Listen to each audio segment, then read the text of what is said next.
So same chapter will continue, that is small business.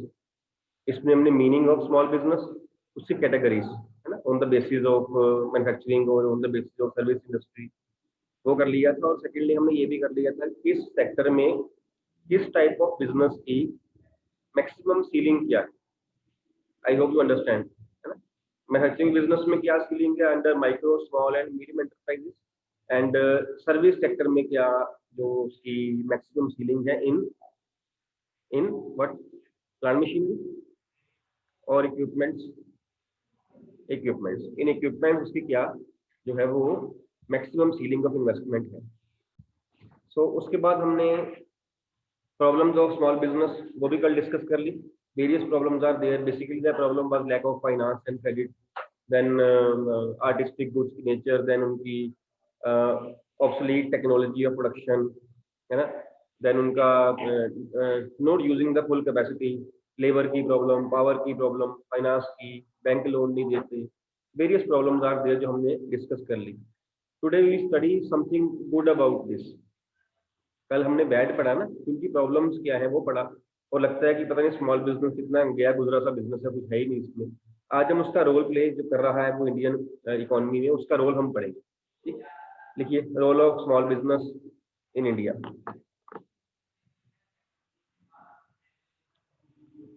First point, employment generation.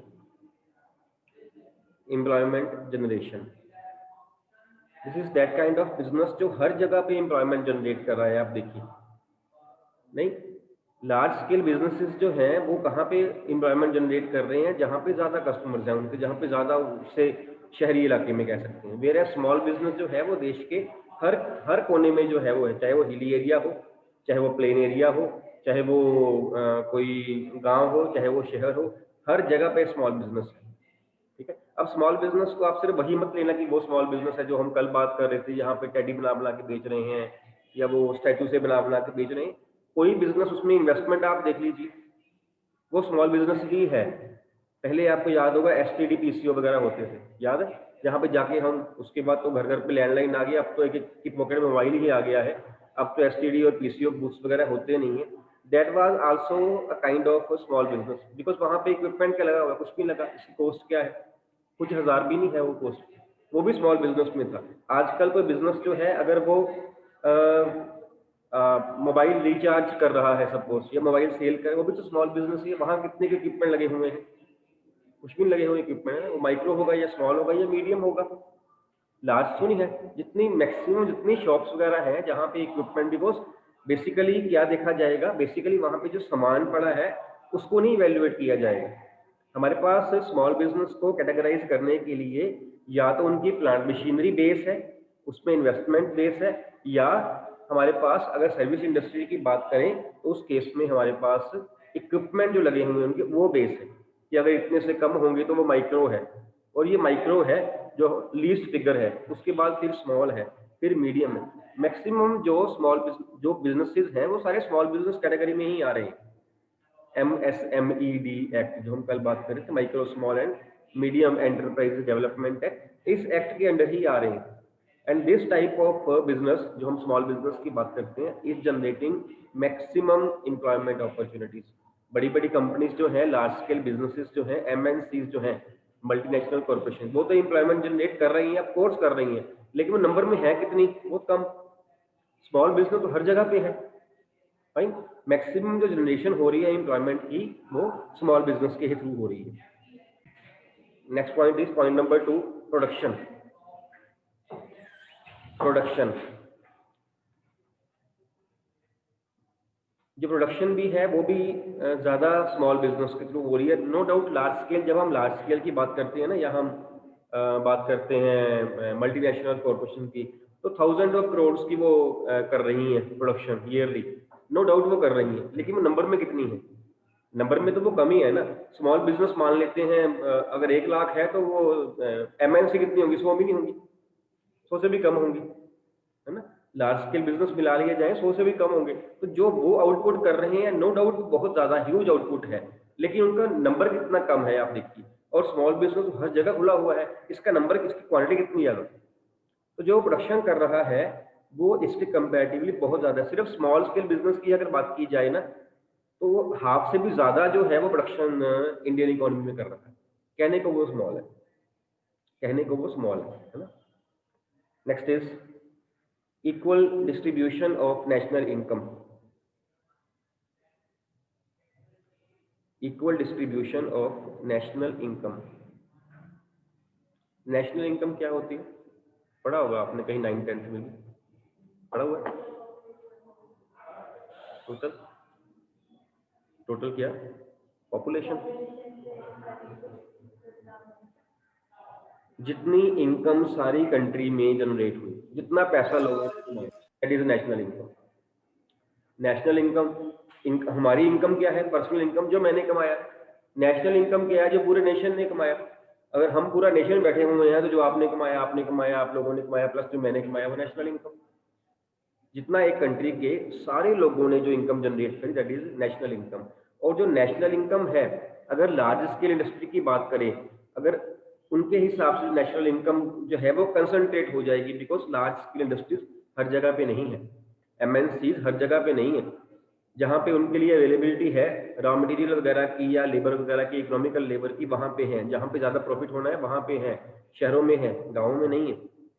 जबकि जो small business है वो हर जगह पे है। हमने पहले भी बात करी है, हिली एरिया हो वहाँ पे भी है, प्लेन एरिया हो वहाँ पे भी है, शहर हो वहाँ पे भी है, गाँव हो वहाँ पे भी, दूर दराज जहाँ मर्जी आप पहुँच जाओ, शॉप्स वगैरह मिल ही जाती हैं, छोटे छोटे बिजनेस आपको मिल ही जाती हैं।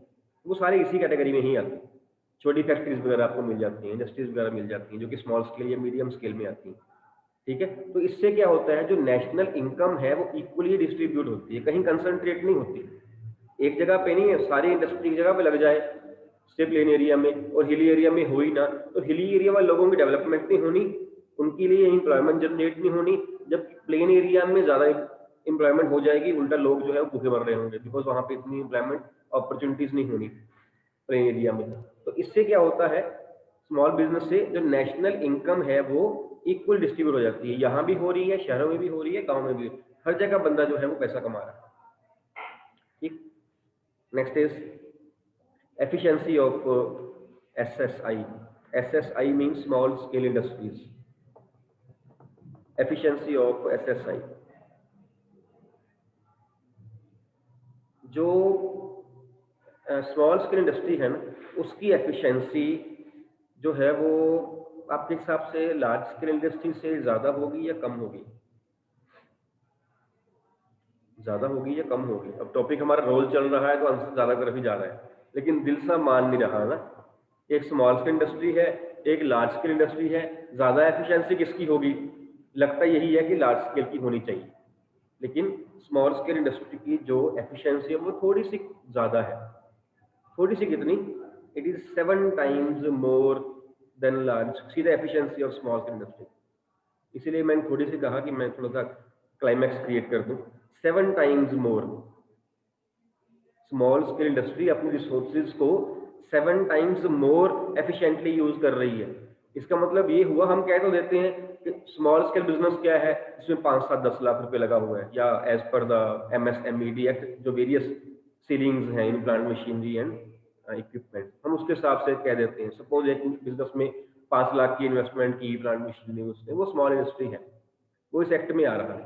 ठीक, एक बिजनेस ने, बड़ा बिजनेस में हंड्रेड्स ऑफ करोड़ की इन्वेस्टमेंट हुई है प्लांट मशीनरी में, बड़े बड़े बिजनेसेस हैं, हम कहते हैं बड़ी इन्वेस्टमेंट है, बड़ी एफिशिएंसी है भाई, लगता है ये इतना पैसा कमा लिया इन लोगों ने, इतना पैसा लगा दिया है, how efficient they are, but इनके पास रिसोर्सेज नहीं है, इसलिए नहीं लगा पा रहे। अगर सेम रिसोर्सेज इनको दे दिए जाएं तो इनकी एफिशिएंसी मल्टीनेशनल कॉरपोरेशन से, लार्ज स्केल इंडस्ट्री से 7 टाइम्स मोर है। अगर इक्वल अमाउंट ऑफ इन्वेस्टमेंट इनको दी जाए तो, इनके पास पैसा कम है, इट मीन्स कंपैरेटिवली ज़्यादा प्रॉफिट, ज़्यादा एफिशिएंसी जो है वो दिखा रहे हैं, वो ज़्यादा प्रॉफिट दिखा रहे हैं लार्ज स्केल वाले, लेकिन उन्होंने इन्वेस्टमेंट भी बहुत ज़्यादा की हुई है। अगर दोनों को 1-1 रुपया दिया जाए ना, मान लेते हैं 1 रुपया मीन कोई भी अमाउंट, 1-1 रुपया या 100 रुपया दिया जाए, जितना प्रॉफिट, जितना एफिशिएंटली लार्ज स्केल इंडस्ट्रीज वाले उसको यूज करेंगे, उससे 7 times more small scale industry वाले यूज करेंगे। See the importance of small scale business in India. Efficiency की बात हम करते हैं, because we go after thousands of crore की फलानी कंपनी है, उसने इतने हजार करोड़ का प्रॉफिट अर्न कर लिया, इतने हजार करोड़ की सेल कर ली, नो डाउट की हुई है, उसके लिए पैसा कितना लगाया हुआ है आप देखिए, पैसा ज्यादा लगाया हुआ है, वो पैसा इनको दे दो, प्रॉफिटेबिलिटी 7 टाइम्स बढ़ जाएगी, एफिशिएंसी 7 टाइम्स बढ़ जाएगी। इनके पास नहीं है, इसलिए लगते कम है एफिशिएंट, है ना, जबकि इनकी एफिशिएंसी 7 टाइम्स ज्यादा है लार्ज स्केल इंडस्ट्री से। Next point is decreasing pressure on agriculture, decreasing pressure on agriculture. India की नियर अबाउट 2/3 जो पॉपुलेशन है that is engaged in agriculture, but agriculture sector ऐसा सेक्टर है जो सभी के लिए एम्प्लॉयमेंट जनरेट नहीं कर सकता, इतना प्रेशर नहीं ले सकता एग्रीकल्चर सेक्टर, क्योंकि एग्रीकल्चर सेक्टर में क्या है, पता ही नहीं चलता बंदा एम्प्लॉयड है कि अनएम्प्लॉयड है। सपोज मेरे पास जमीन है, मेरी फैमिली में 5 मेंबर्स हैं, जितनी जमीन मेरे पास है वहां पे 3 मेंबर बहुत है, 3 बहुत है। हम लोगों ने किया कि हम 5 के 5 खेती बाड़ी में लग गए, चलो एग्रीकल्चर करते हैं। कहने को 5 के 5 जो है वो एम्प्लॉयड है, लेकिन उसमें से 2 एक्चुअली अनएम्प्लॉयड है, क्योंकि वहां 5 बंदों की जरूरत नहीं है, वहां पे 3 बंदों की जरूरत है। तो 2 बंदे जो हैं वो कहीं और एडजस्ट किए जा सकते हैं, जिसको हम डिस्गाइज एम्प्लॉयमेंट बोल देते हैं, शायद हम आपने पढ़ी हुई है ना, कि वो जो एम्प्लॉयमेंट है वो कहने को ही एम्प्लॉयमेंट है, लेकिन एक्चुअली वो अनएम्प्लॉयमेंट ही है। और वो जो 2 बंदे हैं एक्स्ट्रा हमने जो है वो लगाए हुए हैं, तो जो 2 एक्स्ट्रा लगाए हुए हैं they are creating burden on the agriculture. या कोई और चीज ना मिले, चलो खेती बाड़ी कर लो, घर की जमीन है खेती बाड़ी, तो एग्रीकल्चर जो है वो सारे लोगों को एम्प्लॉयमेंट नहीं दे सकता, इतना प्रेशर जो इतना बर्डन जो है वो टॉलरेट नहीं कर सकता। स्मॉल बिजनेस जो है वो एग्रीकल्चर बिजनेस को साथ में कंपनसेट कर देते हैं। फैमिली थोड़ी सी लगी हुई है एग्रीकल्चर में और बाकी लगी हुई है से किसी स्मॉल बिजनेस में, या जिसके पास लैंड नहीं है वो एग्रीकल्चर कैसे कर पाएगा, वो स्मॉल बिजनेस में लग गया।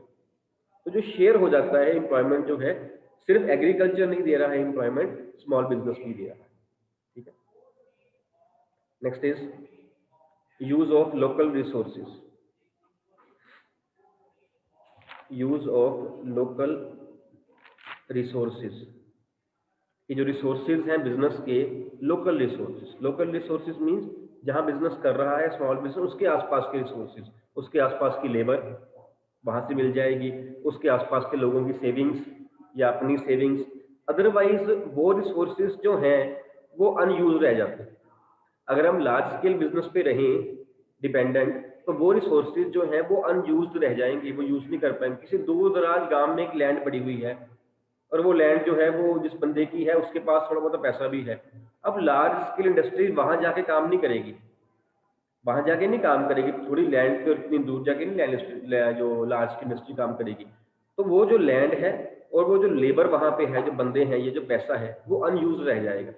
अगर वो पर्सन स्मॉल स्केल बिजनेस वहां से स्टार्ट कर ले, तो वो लैंड भी यूज हो रही है, वो एम्प्लॉयमेंट जनरेट भी हो रही है, लेबर भी यूज हो रही है, और साथ में जो सेविंग्स उन्होंने की हुई है वो भी लग रही है कहीं, अदरवाइज वो रिसोर्सेज जो है वो अनयूज रहते। सो लोकल टैलेंट और लोकल रिसोर्सेज को स्मॉल बिजनेस जो है वो यूज कर लेता है, otherwise which would have been left unused. ठीक, देन है आपका point regional dispersion of industries, regional dispersion of industries means जितनी भी इंडस्ट्री, जैसे हमने पहले वो पॉइंट लिया था एम्प्लॉयमेंट अपॉर्चुनिटीज वाला कि हर जगह पे ये एम्प्लॉयमेंट जनरेट कर रहा है ये बिजनेस, ऐसे इंडस्ट्रीज भी जो है वो हर जगह पे लग रही हैं। अगर लार्ज स्केल इंडस्ट्री सिर्फ हो तो वहां वहां पे लगे जहां जहां पे ज्यादा एम्प्लॉयमेंट मिल जाएगी, ज्यादा प्रॉफिट हो जाएगा और ज्यादा फेवरेबल सर्कमस्टांसिस है। स्मॉल स्केल बिजनेस हर तरफ फैला हुआ है। इससे क्या हो रहा है, जो इंडस्ट्रीज लग रही हैं स्मॉल स्केल की भी लार्ज स्केल की भी, वो इक्वल डिस्ट्रीब्यूट हो रही हैं। स्मॉल स्केल वाली जो है वो गाँव में लग रही हैं, छोटे शहरों में लग रही हैं, हिली एरियाज में लग रही हैं। लार्ज स्केल वाली जो है जहां उसको प्रॉफिट दिखता है वहां पे वो लगा, उसके पास इन्वेस्टमेंट होती है, जहां उसको लगता है प्रॉफिटेबिलिटी ज्यादा होगी वहां पे वो लगा लेते हैं। इससे इक्वली डिस्ट्रीब्यूट हो रही है number of industries in the country. ठीक, next is prevents migration to urban areas,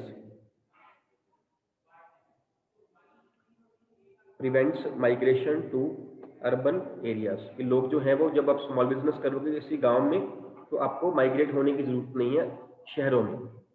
small business जो है वो गांव वाले लोगों को गांव में रखता है, जिससे पॉपुलेशन का प्रेशर नहीं पड़ता है एक जगह पे। पॉपुलेशन जो है वो आपकी अलग अलग जगह पे मतलब वो डिस्पर्स रहती है, एक जगह पे कंसंट्रेट नहीं हो रही because of small business, because लोगों को वहीं पे एम्प्लॉयमेंट मिल रही है, वहीं पे सारा कुछ मिल रहा है, वो लोग वहीं सेट हो जाते हैं। ठीक है, अगर गाँव में बिजनेस ना हो, हिली एरिया में बिजनेस ना हो, सारे लोग शहरों में और प्लेन एरिया में घूमेंगे, वहां पे भागेंगे, तो वहां पे स्केर्सिटी हो जाएगी रिसोर्सेज की, उधर जो है वो रिसोर्सेज ज्यादा पड़े होंगे। ठीक है, तो it prevents the migration of rural people to urban areas. This is about, कितने पॉइंट्स हो गए? हाँ जी, 8 पॉइंट। एक है आपका नेक्स्ट टॉपिक है measures taken by the government to promote small business। Next topic है ये, measures taken by the government to prevent small business, to promote small business।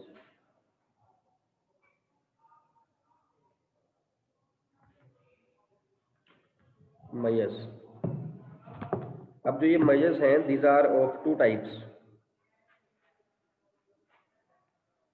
In measures को हम दो पार्ट्स में कर सकते हैं। Number 1 is incentives and number 2 is institutional support।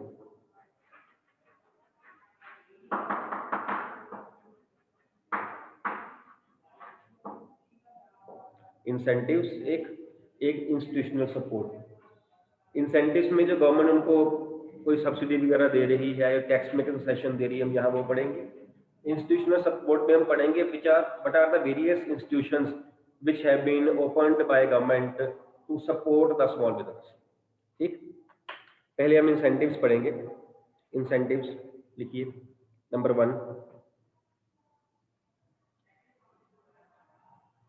1, land is offered at concessional rates.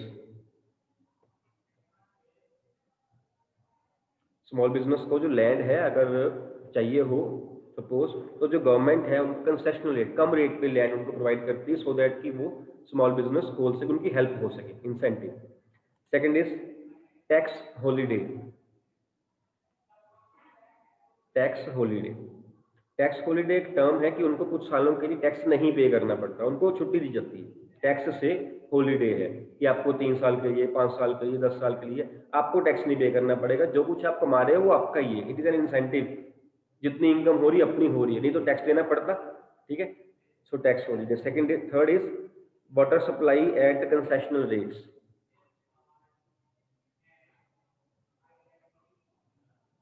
water supply at concessional rates, then power supply at concessional rates,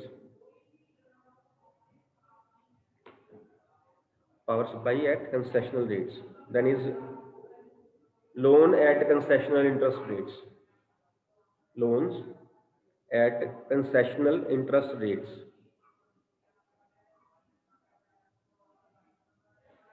and last point is setting up of industrial estates in backward areas, setting up of industrial estates in backward areas या hilly areas. Industrial states जहाँ बन जाती है, industrial area वहाँ बन जाते हैं जहाँ पे सारी इंडस्ट्रीज कंबाइंड होती है, उससे उनको हेल्प मिलती है। ठीक है, these are the incentives. Next is institutional support. Institutional support, जब हम इंस्टीट्यूशनल सपोर्ट की बात करते हैं, there are various institution which have been opened by the government of India, various institutions, है ना। एक पढ़ा होगा आपने शायद 9th नबार्ड, NABARD, सुना है कभी? नबार्ड सुना? It is national bank for agriculture and rural development. आपके सिलेबस में नहीं, मैं बता रहा हूँ, मैं अभी सिर्फ नेम बता रहा हूँ आपको। सिडबी सुना? SID, स्मॉल इंडस्ट्रीज सुना हुआ है, small industries development bank of India. इसके अलावा बहुत है, एक दूसरा था स्फूर्ति, SFURTI। ये आपके सिलेबस पॉइंट, अदरवाइज इंस्टीट्यूशन बहुत है जो आपके सिलेबस में है, वो दो ही है सिर्फ, एक है NSIC, एक है DIC। NSIC एंड DIC आपके सिलेबस में ये दो है, हम दो ही पढ़ेंगे। ठीक, अदरवाइज आपको पता होना चाहिए कि देयर आर वेरियस इंस्टीट्यूशंस। पहले NSIC, The full form of NSIC is National Small Industries Corporation. National Small Industries Corporation. लिखिए इसके बारे में. NSIC was set up in 1955. Set up in 1955 to promote the small business in India. To promote small business in India.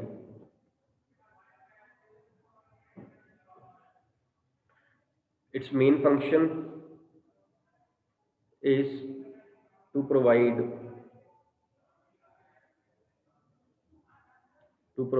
proper machinery and raw material,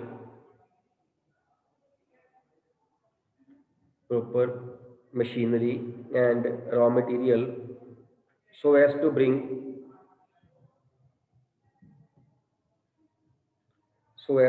efficiency in their production.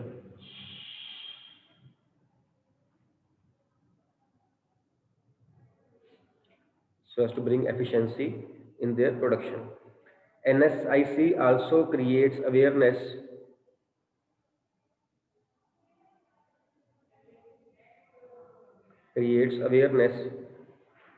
on the technological upgradations in the country.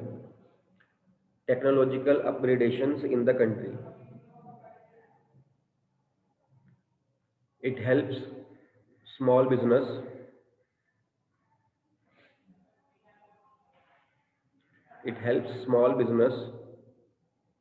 to export its product and earn foreign exchange. Means जब हम export करते हैं तो हमें जो payment मिलती है वो डॉलर्स में मिलती है.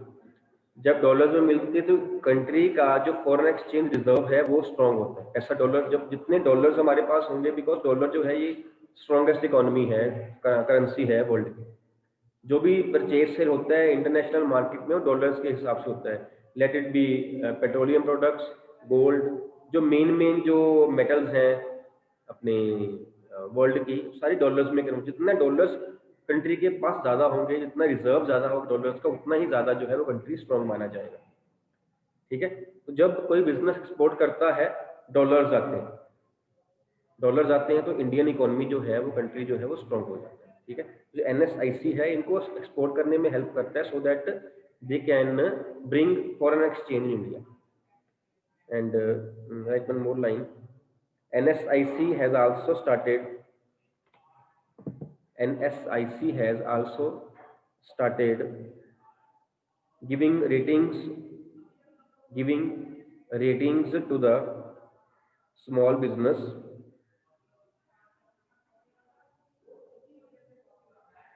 so that they can be encouraged for greater efficiency.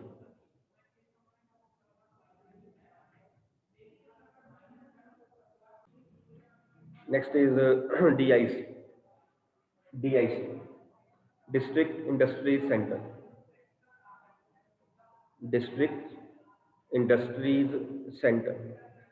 देखिए, these are the centers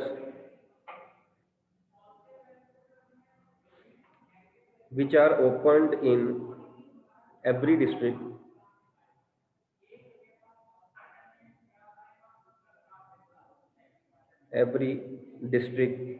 to help the small entrepreneurs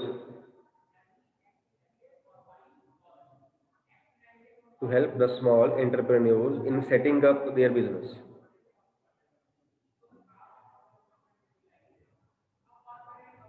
It provides guidance about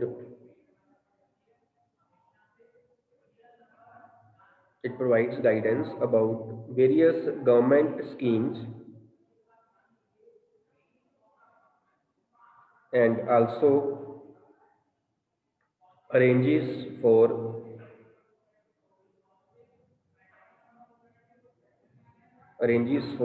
inputs like machinery and raw material for the businessmen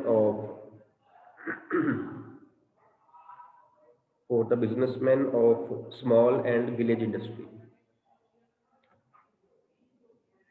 Fine. This is about DIC also. ये अगर DIC आया या NSIC आया 3 marks में आएगा question, 3 से ज़्यादा नहीं आएगा, 3 या 4 मतलब शॉर्ट वाले में आएगा, लॉन्ग वाले में नहीं आ सकता। 5 मार्क्स 6 मार्क्स में नहीं आएगा, इसलिए मैंने आपको बुक में से निकाल के उतना लिखवा दिया है जो आपके लिए ज़रूरी है। अदरवाइज बुक में तो बहुत कुछ दिया, वो उसको लेके बैठ जाएंगे तो 6 मार्क्स से ज़्यादा बन जाएगा। ठीक है, NSIC DIC 3 मार्क्स ईच हो सकता है। अगर 6 मार्क्स में आना होगा तो दोनों पॉइंट्स आ सकते हैं या टॉपिक पूरा आ सकता है। अब क्वेश्चन क्या यहाँ पे बनता है, क्वेश्चन यहाँ क्या बन जाता है, what are the various measures taken by the government to promote small business. उस केस में हम इंसेंटिव भी लिखेंगे, उस केस में हम इंस्टीट्यूशन सपोर्ट भी लिखेंगे और दोनों डिस्कस करेंगे। 6 मार्क्स का आराम से हो जाएगा, 6 का 5 का हो जाएगा, है ना। अगर अकेला इंसेंटिव आ गया सपोज, वो 3 मार्क्स में आएगा। अकेला इंस्टीट्यूशन सपोर्ट आ गई पूरी तो 5 मार्क्स बन सकते हैं, 4 भी बन सकते हैं। दोनों सपोर्ट आपको दोनों लिखनी पड़ेगी। अगर एक के बारे में आ गया, NSIC के बारे में या DIC के बारे में आएगा, 3-4 में आ सकते हुए, लॉन्ग में नहीं आ सकते। ठीक है, अगर आपको लगे कम पड़ रहा है मैटर तो और ऐड कर सकते हो आप, मैंने बेसिक जो है लिखवा दिया है आपको। ठीक है, बुक में बहुत कुछ लिखा हुआ है। क्लियर। दोनों सेंटर का जो कॉर्पोरेशन का और इस सेंटर का जो मेन मोटिव जो है, that is to promote the business, small business, that is to help the small business. उनको रॉ मटेरियल प्रोवाइड करना, उनको मशीनरी प्रोवाइड करना, उनको एक्सपोर्ट में हेल्प करना, उनको कंसेशंस देना, सब्सिडीज देना, ये मेन काम इसका है in promotion of small. Topic ये है measures taken by the government to promote small business. ठीक है,